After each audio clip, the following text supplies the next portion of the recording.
Hi everyone! In this video, I'll be teaching you how to install Google Play Store on Windows 11.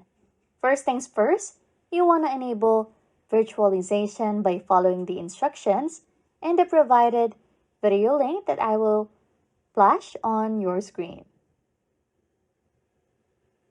Then, you want to open Windows Features by searching for Windows Features and find and enable the Virtual Machine Platform. Then restart your computer after making this change. Once done, or after that, open your browser and navigate to the provided link again that I will flash on your screen to download Windows Subsystem for Android. Once the download completes, you want to extract the downloaded folder. Then find the run.bat file within the extracted folder.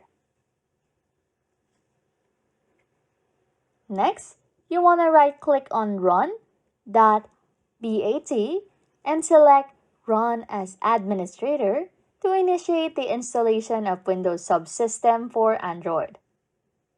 Proceed then with the installation by following the prompts and instructions displayed during the installation process. Then you want to access the Windows Subsystem for Android after installation.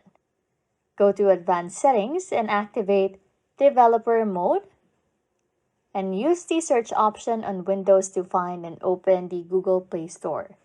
Sign in then to your Gmail account within the Play Store and confirm that Google Play Store is operational by searching and further accessing the apps. Anyways, if you like content like this, don't forget to subscribe to this channel or comment down below any tutorial you want us to make, so we can help you.